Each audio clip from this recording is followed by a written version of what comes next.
কেমন আছো বন্ধুরা? আশা করি সবাই ভালো আছো। আবারও চলে এলাম মায়ের রান্নাঘরে নতুন একটা রান্না নিয়ে। তো আজকে আমি টমেটোর মিষ্টি ঝাল একটা আচার বানাবো।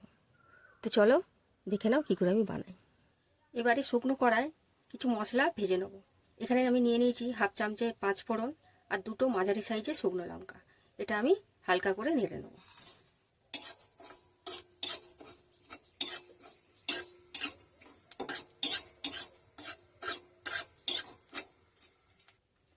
মশলাটা আমাদের হালকা নাড়া হয়ে গেছে। এবারে এটা শিলে বা মিক্সারে গুঁড়ো করে নেব। ওই কড়াই দিয়ে দেবো জল।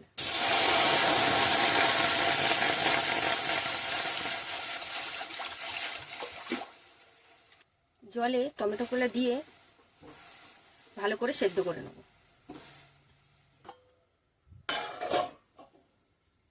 তো বন্ধুরা চাপাটা খুলে একবার দেখে নেব। তো বন্ধুরা তোমরা দেখতেই পাচ্ছ টমেটোগুলো গলে গেছে। এবারে জল থেকে ছেঁকে তুলে নেব।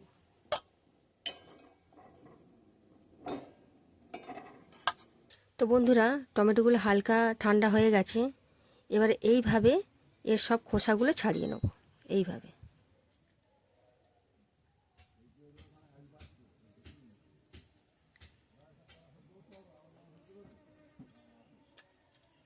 তো বন্ধুরা তোমরা দেখতেই পাচ্ছ এইভাবে সব খোসাগুলো ছাড়িয়ে নিতে হবে। তো বন্ধুরা এরকম একটা মিক্সার জার নিয়ে নিয়েছি। এতে টমেটোগুলো দিয়ে একটা পেস্ট বানিয়ে নেব।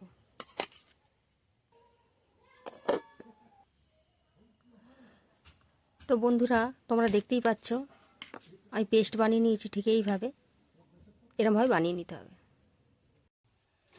কড়াই দিয়ে দেবো সামান্য পরিমাণ সাদা তেল। ফোড়নে দিয়ে দেবো সামান্য পরিমাণ 5 ফোড়ন, একটা মাঝারি সাইজের তেজপাতা আর একটা শুকনো লঙ্কা। সামান্য পরিমাণ হলুদের গুঁড়ো, স্বাদ অনুযায়ী নুন। আরও 2-1 মিনিট ভালো করে নাড়াচাড়া করে একটু ভেজে নেব।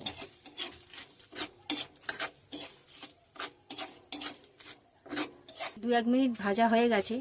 এবারে দিয়ে দেবো পেস্ট করে রাখা টমেটো।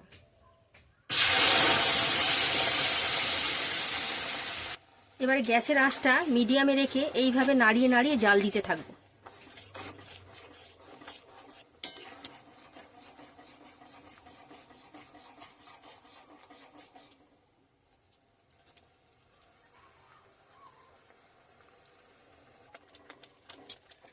তো বন্ধুরা তোমরা দেখতেই পাচ্ছ নাড়িয়ে নাড়িয়ে একটু ঘন হয়ে গেছে। এবার এরা মাঝারি সাইজের বাটির হাফ বাটি চিনি দিয়ে দেবো। আবারও নাড়িয়ে ছাড়িয়ে 2-4 মিনিট এইভাবে জাল দিতে থাকবো।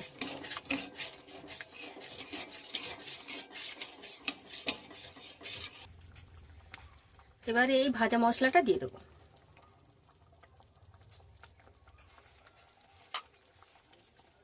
রান্নাটা আমাদের হয়ে গেছে।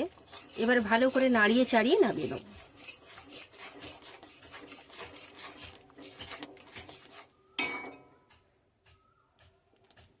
তো বন্ধুরা রেডি হয়ে গেল আমাদের ঝাল মিষ্টি টমেটোর আচার। তো এইভাবে বাড়িতে বানিয়ে খেয়ে দেখো, আশা করছি ভালো লাগবে। তো ফিরে আসছি কোনো নতুন ভিডিও নিয়ে। সবাই সুস্থ থেকো, ভালো থেকো। নমস্কার।